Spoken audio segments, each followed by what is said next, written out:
Hello, I'm Catrina M. Craft, and you've just tuned into the Craft More Cash podcast, where finance meets innovation and strategy becomes reality. I'm on a mission to equip business founders with the financial savvy they need to grow real wealth. So buckle up and let's dive into the world of financial success, innovative strategies, and the stories that make us all want to keep pushing forward. Welcome to Craft More Cash. Let's make wealth building simple, fun, and effective. Ready to transform your financial journey? Let's start crafting. Welcome back to the Craft More Cash podcast. Today's episode is a must listen if you've ever felt confused, overwhelmed, or honestly just annoyed by money conversations. I'm sitting down with Shari Rash, financial advisor, podcast host of Everyone's Talking Money, and someone who actually gets how money impacts our emotions, decisions, and confidence, especially for women and entrepreneurs. We get into the biggest money myths holding people back, why financial freedom has nothing to do with the specific number, how women and men think about money completely differently, and what really needs to change once you're crossing that $500,000 to $1 million mark. This is not fluffy money talk. It's real, practical, mindset-shifting conversation that will make you think differently about how you manage, spend, and pay yourself. Let's get into it, and let's craft more cash. What was your journey that got you into talking about money? So I would say I'm one of the few people that are in financial services, financial advising, that actually started their career off in that and have a degree in finance. Okay. Most people, I think, find financial planning, financial advising by accident. It finds them versus them finding it. So I graduated college with the intention of becoming a financial advisor. I have a finance degree. I've always been in financial services. And I realized that I've always been very comfortable talking about money. I've always had an interest in money, but I've also had an interest in how money affects people, how money affects our emotions, or how our emotions affect our relationship with money. So that's what I focus on a lot today, is how you are affected by money. So from that, just wanted to know, I also, I took accounting in high school and then just fell in love. And so college was accounting and master's was accounting. But at one point I said, you know what? I don't want to do accounting. I'm creative. I want to do something else. Have you ever gotten to that point where you felt like, oh, maybe I just want to try something else, dip my toe in a different water? Well, one, I don't think I've ever heard anyone say fall in love with accounting. So that's I want to pause and reflect on that for a second. I took accounting and I took my required accounting classes, and I was happy that they were finished. So that is wonderful and amazing that you fell in love with it. But I think having the podcast really allows me to flex my creative muscles. Mm-hmm. So every day is different. If I have my financial planning / financial advisor hat on, that's a certain conversation, a certain practice I have with my clients. But then when I switch to podcasting, that's a completely different hat. So I would say no, I haven't, but I think it's because I've diversified my businesses and I've diversified how I spend my days, that I haven't gotten to the point of like, let me try something different, because I'm already incorporating it. Right. And I think as a business owner, we already do so much. We are the janitor. So that's a role, Social media. we are the marketer, Yep. so we are getting to incorporate some other type of skill sets. I think that's the benefit of it. Can you tell me about one money myth that you've seen the clients that you work with? What's one big money myth that they have? So you don't have to make a lot of money in order to be financially free. Financial freedom is not a number. It's a Mm-hmm. feeling. And when I start working with clients, they might say things like, I don't even know if I have enough money for you to work with me, or I've never spoken to an advisor because I don't have that much money or I haven't accumulated. And, or, I need to have $3 million in order to retire. Mm-hmm. Whenever we associate money and a feeling together, or a number being the destination, we're way off. Mm-hmm. Financial freedom does not mean having having X amount in your bank account. If you have $1 million in savings, like, you're financially free, because there's some people that can burn through that in a couple of years. Other Mm-hmm. people, that's enough for a lifetime plus some. So it's whatever works for you. But financial freedom is creating a relationship with money that you're comfortable with money. You can talk about money. You open up your bank. You can open up the banking app on your phone and not get a pit in your stomach. You look at Mm-hmm. your investments and know you're doing a good job. That is true financial freedom. And then through doing those things, through doing the right things, you start to accumulate more. Just by having a relationship with your money, being open with your money, looking at your money, just by doing that, you're going to create a better relationship with your money. You're going to accumulate more. You're going to enjoy saving. You're going to enjoy investing, and you're just going to have more. And that's then what creates the freedom. Absolutely. I agree because I often say financial freedom is a lie without a strategy. And that's all about using those different tools and strategies because some people want to just make more money, like their goal is more sales, and that's all they focus on. But if they don't have a relationship with, okay, now we have the more sales, what's the strategy on really, why do I want more sales? Do I have something, a goal in mind that I want to achieve once I get that sale, that that $1 million number? A lot of people, I want to make 1 million in a year. And then what? So it is having that plan, a strategy, and it's just a number, but then the mindset around that and what does that mean to you? Just like, you said, the lottery winners can win money, but then it's gone. They can blow through it. So it is all about having that relationship with money. So Yeah, when you think about men and women, how do you feel like women approach money differently than men? yeah. Men and women speak a completely different language when it comes to money, and they think about money differently. Men think of money as accumulation, getting to certain numbers, performance of their investments, where women think of money as what can this do for me? Mhm. So they look at money as a way to achieve goals, be able to do anything in life, and men are just focused on the accumulation of it. So it's two very different conversations.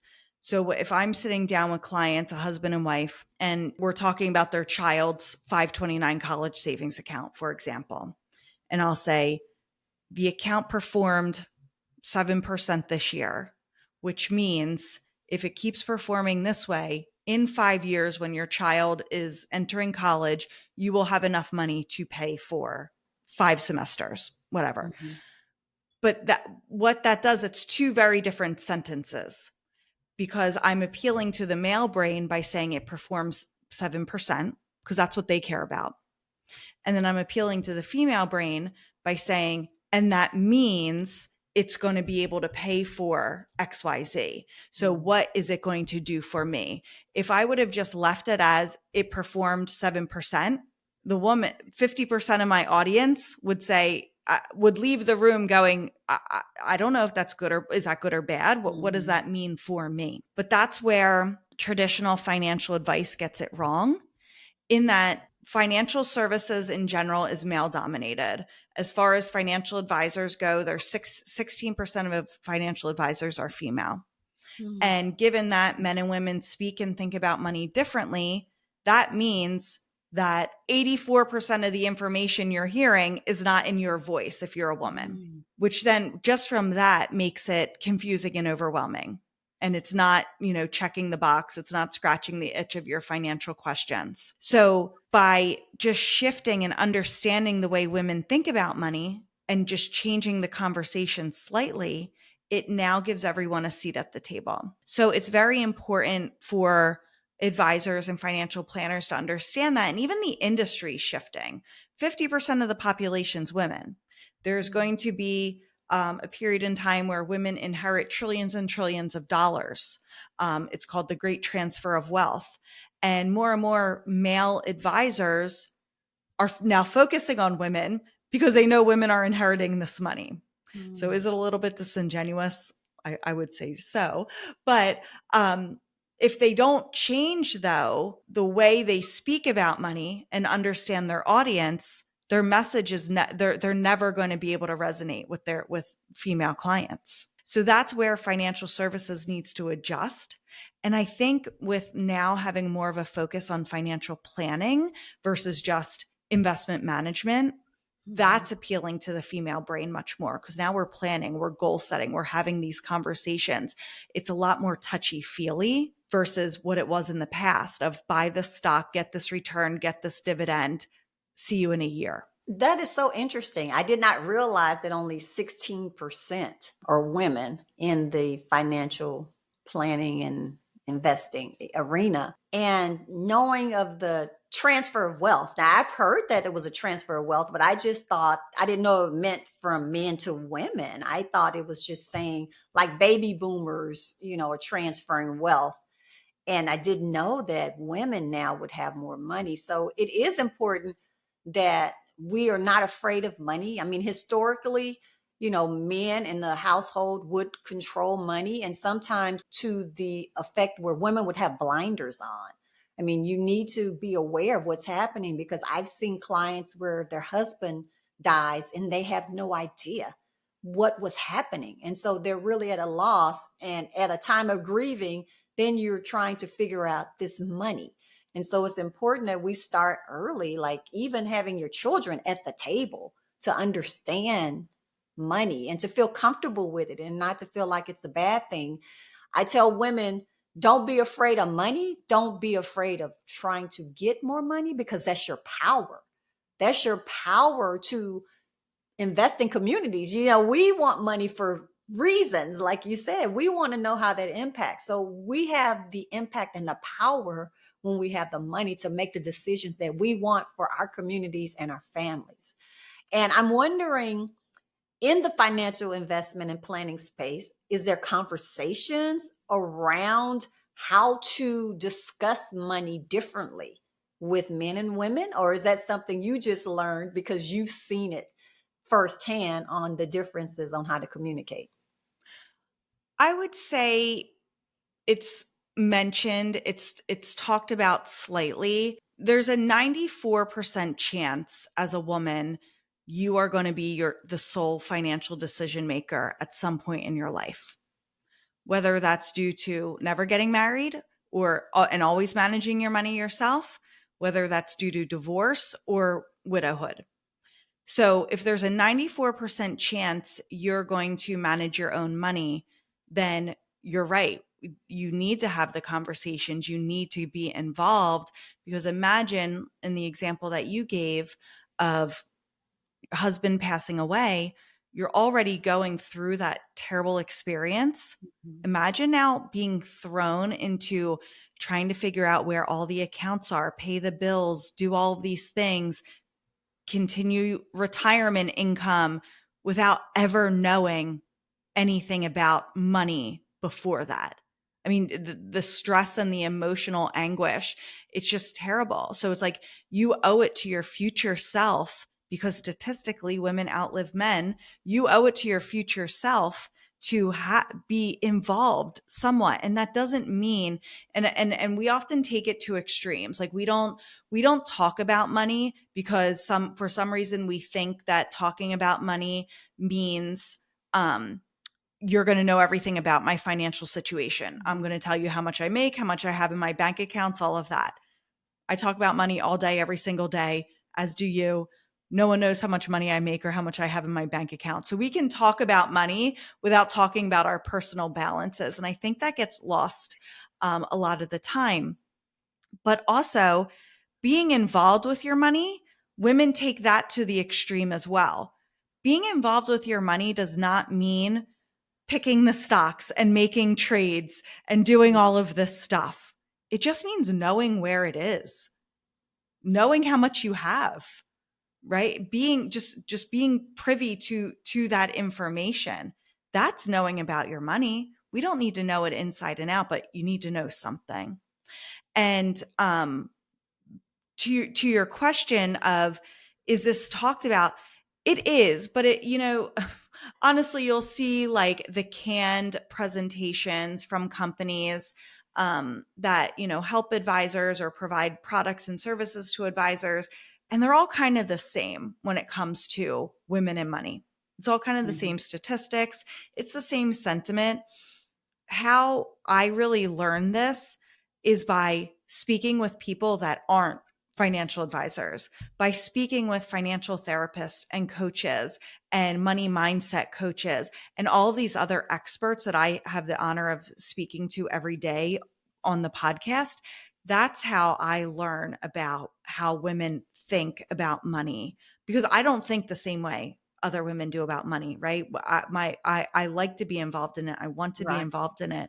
So that doesn't apply to me. So I need to understand. And it's really through these other experts. That's what helps me understand how women think about money. And then that in turn shows me how I can help them. That's excellent. Yeah, I think it is important to understand the thought processes of men and women and how to communicate better. So I'm happy that you are in tune with that and giving advice based on people's needs and how they'll receive it. So what's one must do piece of advice that you would give someone that's, crossing into $500,000? So maybe they were, never been in that scenario, 500,000 to 1 million. Do you see that there's something different and one piece of advice that they should do at that level? You need to have a plan for your money. You need to pay yourself first. When you have money coming in, you need to pay yourself first. It's very easy that as we're making more money, we have the lifestyle creep. We start to do things we haven't done before. We start to pay for things we haven't paid for before. And it's not uncommon that I'll sit down with my clients and they're making $500,000 a year and they have nothing to show for it. Why? Because they are not paying attention to their money. They don't have a strategy for it. They're not paying themselves first. So you need to look at and have regular dates with your money. And even if that means you hire a financial planner and your date is a quarterly meeting and we are meeting and I'm your date and going through your money, but you need to look at everything. You need to look at your expenses, where your money's going. Does it align with your values? If you value travel, but most of your money is spent at Target or Home Goods and on knickknacks for your house, your money's not aligning with your values. So let's make sure your money, you're at least spending your money on what's most important to you. So looking at your expenses, going through it, where is my money going? Does it align with my values? Are there leaks in it? Am I spending money on things I shouldn't be, or is it unnecessary? And it's not coming at this with like critical. This is just information gathering. The money is already spent. It's done. There's nothing we can do about it. So why beat ourselves up over something that's already done that we can't change, but we can change going forward? And I think that's important too, is that not beating yourself up about it. And just, we're looking at this as factual. Money is neutral. It's a tool. We're the one that slaps all these emotions and drama onto it unnecessarily. So for someone that's making good money, but like still feels like I have nothing to show for it. One, you need to look at where your money's going, and you need to pay yourself first. Do you have that lifestyle creep, and can we dial it back? If you make $1 million, can we maybe act like you make 750 and then save? So putting some guardrails in place, I think, is super important when you make a lot of money, because the worst feeling is going like 5 years later, like I've made all of this money and I have nothing to show for it. Excellent. So have you ever had a client that has been resistant to change? I know it's hard to make a change from something that they fear, or they feel like, money is scary. Have you ever had a client that's been resistant to change, and how did you help them make the breakthrough to make the change to achieve success? So thankfully, I have a job that, like, you have to work, someone has to work hard to work with me, right? Mm-hmm. And what I mean by that is, no one like wakes up on a random Tuesday and says, I'm going to find myself a financial planner today. Right? Something has to happen, or a light bulb has to go off, Mm-hmm. and for someone to work with me. So I think what actually happens is all of that resistance and procrastination and dragging feet happens before they even talk to me. Mm-hmm. So then when they're talking to me, they're ready, they're open, because they're smart enough to realize I don't know what I'm doing, but they are also smart enough to realize, like, I know something's not right. Like, I know it should be better than this. So they're way more open, because it's like, you're the expert. I'm not. Clearly, I'm here talking to you for a reason. So, which is really nice, because we're just ready to do the work. We're ready to implement. I would say where there is sometimes resistance is, and it's not in a defiant way, it's just in like, wow, this is really outside of my comfort zone, is for when my clients retire. And now, when we're working, if we work for someone else, we're used to someone else giving us a paycheck, right? We don't have to think about it. We go to work, we earn our money, a paycheck appears in our checking account, and life is good. Well, when you retire, you shift from someone else giving you a paycheck to you giving yourself a paycheck, which is really uncomfortable for people that do not own their own business and have been paid by someone else for their entire career.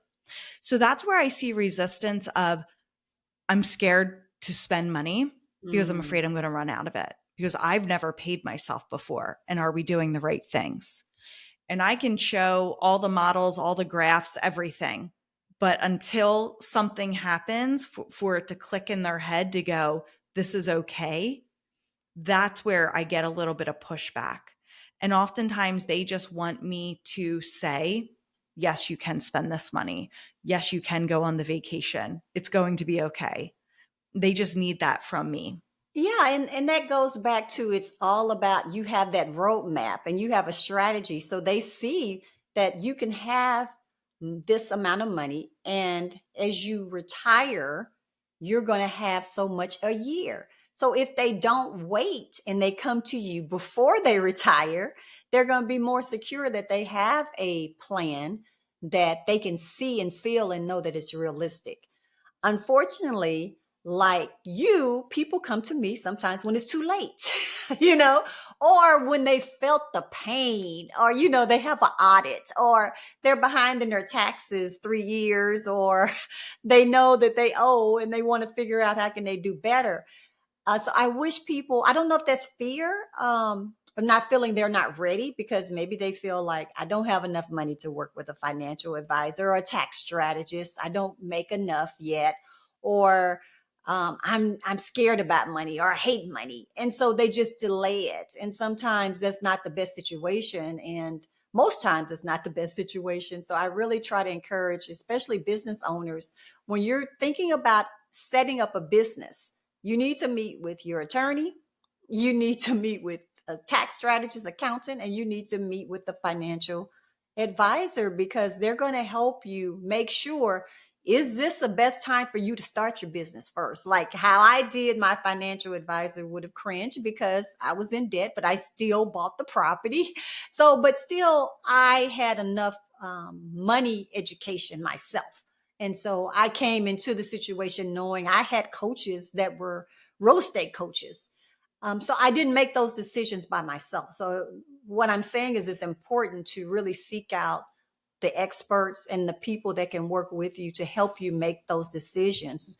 You talk about your goals, and then you have security, knowing you have a roadmap. So you're not afraid of making those decisions and just, you know, doing nothing, doing no action because you're afraid to make an action. So I really admire your work and working with your set of women entrepreneurs who are some that you target and women who are high earning, because that is an important arena that I think that a lot of times we're not thinking about money in the way of the future. Sometimes we're just thinking right now and you know, we're trying to earn. But why are we trying to do that? You know, the money mindset behind it. You know, is it a goal? Like for me, I guess I'm just so driven to have a successful business. That's a peace of mind. So really, why are you doing it? You know, why are you maybe stressing yourself out or doing certain things? And is there a better way? You know, and that's when working with the coaches and advisors and strategists that could help you. For some Well, reason, we feel like we're supposed to do money ourselves. Like we're not a real mhm. adult if we don't manage our own money. Mm, But one, that doesn't make much sense, because if you think about what you do on a daily basis, right? Like I went and yesterday I had a facial, I went to the chiropractor. I did a nice little me day for myself. But like I'm going to pay my esthetician for to clean my face, right? Could I do it? Yeah, I could. Can I crack my own back? No. I mean, yeah, but no. So it's like there's so many things that we pay for, that, or services we hire someone for, that could we do it ourselves? Yes, no, maybe so. But we don't think twice about that. But for some reason, we're super hesitant when it comes to money. And we just say, well, I'll do it myself, or I'm not going to pay for this service. But what happens, like you said, is we ignore it or we screw it up. And then we go find the expert after right. after we've made the mistakes, where we just need to like get rid of the whole I need to handle my money myself mentality. If we got rid of that, we'd be so much better off. I have no idea how to install a toilet, and I never will. I'm hiring a plumber. Like I know that that is not my strength, and I don't want it to be my strength. Money is treated the same way. If you know I know nothing about it, and I'm going to stick my head in the sand, you then have to get help. You have to hire an expert. Because money, the longer you stick your head in the sand, the worse off it gets. Absolutely. So what's one money lesson you learned along your journey? Is there a lesson that you've learned that you'd like to share with other people on what to do differently and maybe how they can avoid the lesson? Yeah. So I'm actually working on right now. I think it's going to end up being 3 parts. It's a 3-part podcast episode of I'm turning 40 money lessons I've learned. So either I listened to the first one. Oh, It thank was you. good. Thank you. So 40 money lessons, and either I've experienced or I've learned it through my clients. And I think the biggest one, I experienced this when I was young, is you need saving for your future self is important. Like saving for retirement is important, but don't save so much or focus on it so much that you don't save for like 5 years from now. Right. So why I'm saying that is because when I was younger, I was super focused on contributing to my 401k. Like I put so much in my 401k. I have more money in my retirement now than most people do when they retire. And like I said, I'm 40. Mm-hmm. And so I don't have to worry about that. Like even if I don't contribute another dollar to retirement, I'm going to be just fine just from the money multiplying, right? And being Exactly. invested. Mm-hmm. But I never had cash. I Mm-hmm. had so much in my retirement that I couldn't touch, right? I would pay taxes and a penalty if I touched that money. So that money is put away with lock and key, but I didn't have cash. Like I didn't have a emergency fund. I didn't have a savings account. I had nothing. Right. And so, but I was just so focused on, because that was what you're told, save for retirement. And I'm like, and it was fun because I would get the match and then it was invested and it growed and it came out of my paycheck and it was easy peasy. But I was so focused on that. So there's happy mediums. You need to have the buffer. You need to have the emergency fund. You need to have cash for today, for emergencies, for anything, for opportunities. Like I've missed out on opportunities because I didn't have cash to use. So that stinks for me, but it was a big lesson. So I would say that's one of the biggest lessons is you need to have cash for today. And here's also a secret. You don't have to just use retirement money to live on in retirement. You can use money that's after tax, that's not in an IRA for retirement as well. And I think we forget that too as a population. Absolutely. Well, I have enjoyed this conversation about money. I want to ask one final question. If you could wave a magic wand today and think about how entrepreneurs think about money, what would you change? Ooh, there's a few. Okay, give me a few. More is more. Okay. I'll do like the quick ones first. So, one, just because you can write it off doesn't mean you should spend the money. So don't buy things just for the purpose of the write-off. But the big one is to pay yourself first or pay your profit account first. The thinking of profit first is huge for entrepreneurs, because as entrepreneurs, we can get so wrapped up in like, I need to pay this bill. I have this credit card. I have to pay my employees. I have to do this. I have to do that. And then what's left over isn't that much. And that's what we're getting. And like that stinks, because especially if you're building your business and you're putting so much effort in and you're not getting much out of it financially, it can start to create resentment towards the business. You're getting burnt out, all of that. So it's super important as an entrepreneur to pay yourself first, something. Like you need to give yourself something. And that could be the profit of the business, but profit first, pay yourself first. Then what's left over is what you use for the expenses of your business. And what that does is it makes sure, one, you're paid, but two, you keep your expenses under control because you only have a finite amount of money for your expenses when it's left over. Thank you. Thank you so much. How can listeners reach you, contact you if they're interested in more, learning more about you and your services? So my podcast is called Everyone's Talking Money. I put out 3 episodes a week. I interview experts in finance or not in finance, and we just talk about how money affects our life. We give personal finance tips and strategies. So that's my podcast, Everyone's Talking Money. And then also my financial planning firm is called GWA Wealth. So you can find me at gwawealth.com to learn about how I work with my female business owner clients. Thank you so much. I've enjoyed talking about money today. And now let's go craft more cash together.